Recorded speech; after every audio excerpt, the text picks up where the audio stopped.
Well, I had a disturbing thought.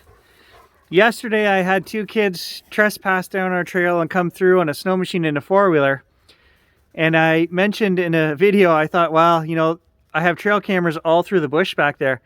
Then it dawned on me, I had just moved the two trail cameras right onto the Skidoo Trail 20 minutes before those two kids came through there. I'm not saying they touched them or that they took them, but I'm going to check because they're right there on the trail. You can't miss them. And worst case scenario, they're gone. The kids stole them. Best case scenario, they didn't touch them, and the two kids will be on the trail cameras, and I can verify who they were. I'm pretty sure I know who they are. But let's go see if my trail cameras are still there. Fingers crossed.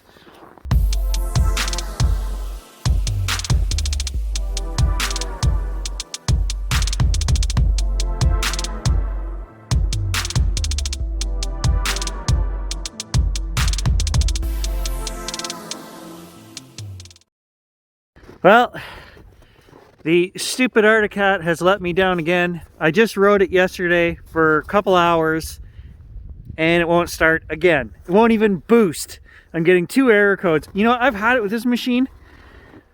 I just bought this in 2018 if you're not familiar with the Sega of this piece of... But Gary's going to be trading that in right shortly. I don't care what it costs me. It's gone. So I'm going to take the 30-minute walk back there to check on those trail cameras before the sun goes down. I should have just enough time to get in there, grab the SD cards, and get back here before dark. Oh, I wish I was in Arizona. I wish I was in Arizona. I wish I was in Arizona. Ah, perfect. We still have one of the 2 trail cameras. Hopefully the other one's still down here. Yeah, there it is. Okay, so they didn't touch the trail cameras, that's good. And they will be on the trail cameras, so I can verify who these guys are.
Okay, so we'll use the video footage there to hopefully identify these guys, because not only did I want to know who they were, but they came across Dave's property and Tom's property before they came out of my backyard. So both of them wanted to tear them a new strip as well. So we'll figure out, maybe there's a plate on the back of that four-wheeler. We'll figure out who they are. For now, they'll just get a warning, you know, stern warning. Hey, don't be riding trails if you don't know whether they're private or not. And then B, don't be coming out in people's backyards and ripping around in people's backyards. That's the worst part. To me, that's the dumb part, right? That's the disrespectful part. Poor frozen pecker. Look how puffed out he is. Minus 35. Just trying to survive, eh, buddy?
What are you freaking out about?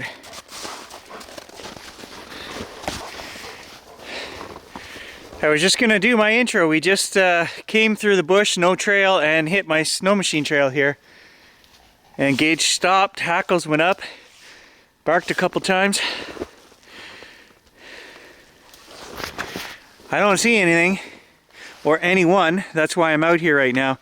We've got a trespassing problem going on the last few days. So the guys on the machines were one day, and then we got a bunch of people walking through the trails now. We'll talk about it.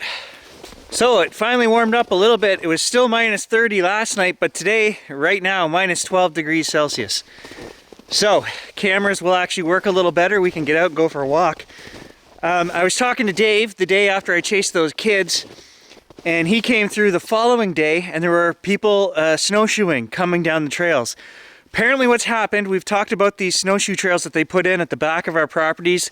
They come off the lake and they go behind a few other people's, then Dave's, then Tom's, then mine, and so on, all the way down Riverbend, and then they circle back into the swamp. Nobody ever asked permission to cut those trails or mark them or put them in. And now they've taken it to the next step. They've started advertising these online as the whatever snowshoe club trails, and Dave was irate. He's like, nobody has ever asked me to use my property, and they just came in and did this. And now we're getting people coming down our private trails. So we're gonna have to start there is one main entrance off the back swamp there, and I'm thinking maybe if we just put up a gate, a swing gate off of a tree or something, block that trail off, no trespassing sign.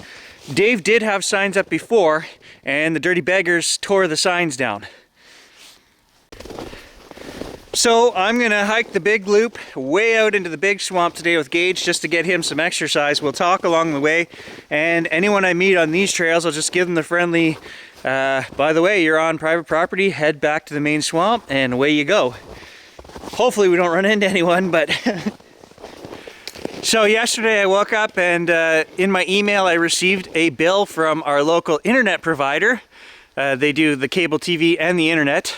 And of course you need to have a package of one to get a lower price on the second one. If you just take internet, they double the price. If you just take cable, they double the price. So you're basically stuck getting both. And we don't even watch the cable TV really at my house, but I've had it for 4 years. If you've watched my channel, you know that I have been fighting with these guys because we live on the edge of town, the outside. I don't get very good internet. Nobody on our street gets good internet. And so I've had a deal with the company for years. They knock like 50% off the price. They opened up my modem to give me the 180 megabytes a second download was what they allowed my modem to do, saying, we know you can't get those speeds, but maybe once in a while you'll get more than you're paying for. Sometimes you'll get less, sometimes you'll get more. And I was fine with that. I'm like, okay, that's okay deal. That's, you know, that works for me, right? I know I'm not getting what I'm paying for, but then they took some off the price. Okay, I'm fine with that. That makes sense. That's a good deal. Well, in the summer, last year, I don't know if we did a video on it or not, our internet went down for like a month. We were like, it was terrible speeds, like 2 megabytes. Okay, our household now with 2 teenagers, we have 18 devices, I think, including everybody's phones, laptops, gaming systems, whatever we have, computers, desktops.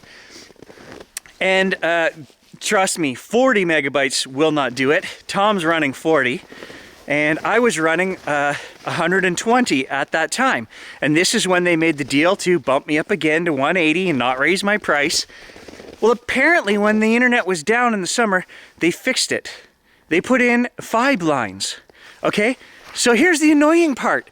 Yesterday, my bill went up to $206. It went up $56 a month because they said my old contract ended.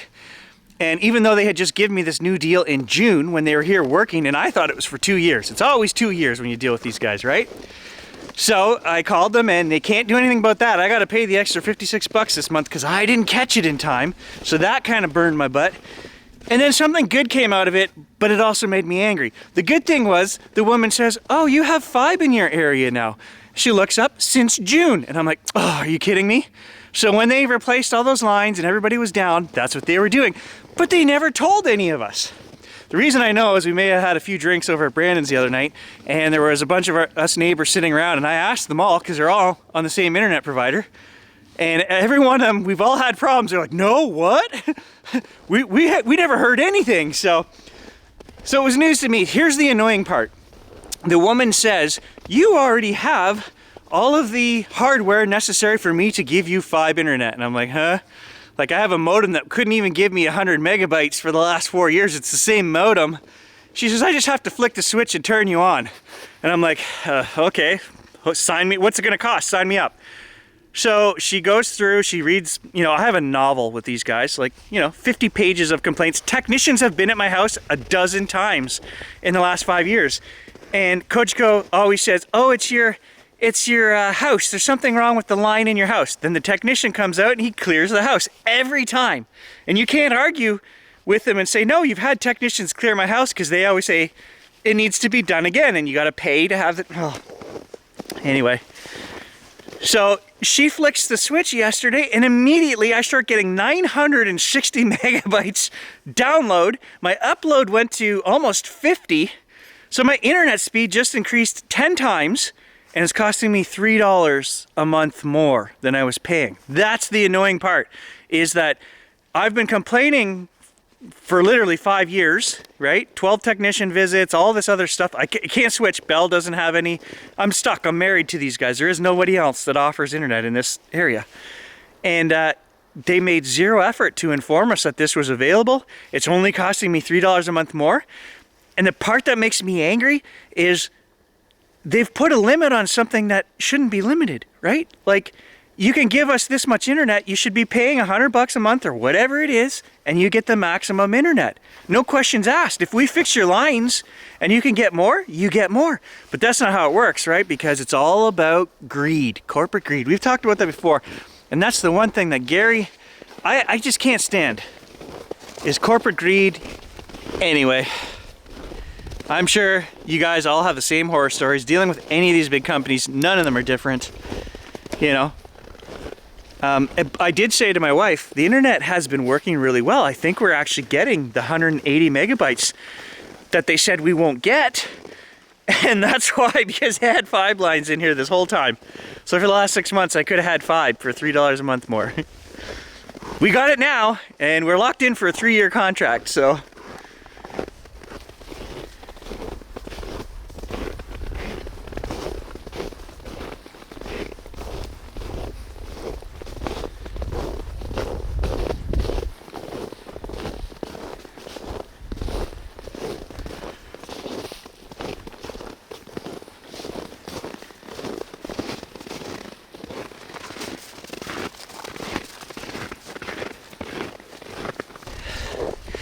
AX700 built-in ND filters, gotta love it.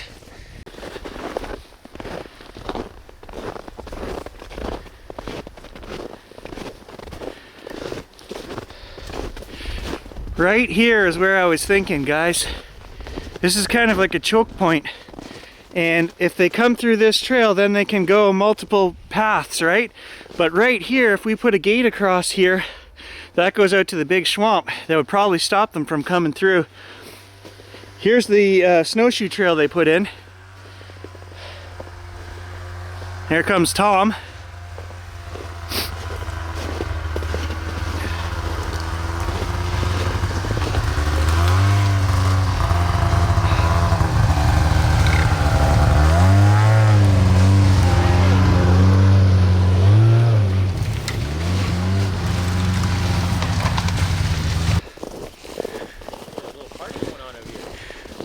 I was just telling all the folks on here about the riffraff on the trails, and then you came around the corner. Oh, look right there, guys. This is what I was talking about. A little party going on out there.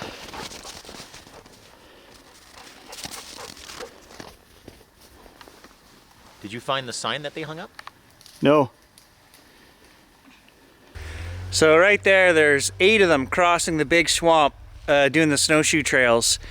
None of them are coming down here, which is great. And Dave found out who posted the sign and put it online to come and use the trails and everything. And she said she was going to take the sign down for this trail. So Whether that makes a difference or not, we'll see. That's gonna mess up my squatching at night if people are coming in here. Mostly I'm interested in lights and orbs at night in the winter. I like to come to this first swamp here and sit and look at the stars. And we did record lights behind me the one night. You know, if people are starting to come in here, then that just adds another variable to all my experiments, and I hate that. But I'll tell you right now, most people don't walk through the bush at night. I'm the only crazy bugger who does that. So it's still pretty safe. And if I do see a weird light, I'm just gonna have to hunt it down, you know? Just to make sure that it's not a person, right? To absolutely go, well, that was strange. I don't know if that's a good thing or not, but that's what I'll have to do.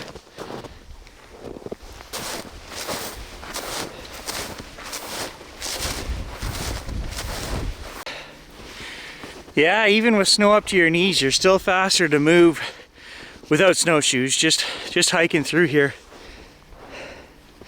And it's a pretty good workout too. Well, we just come through the creepy corner. It's quiet as can be right now. Stay tuned. This week I want to do maybe a star watch out in the swamp, maybe just off my deck. I want to get the night vision camera out.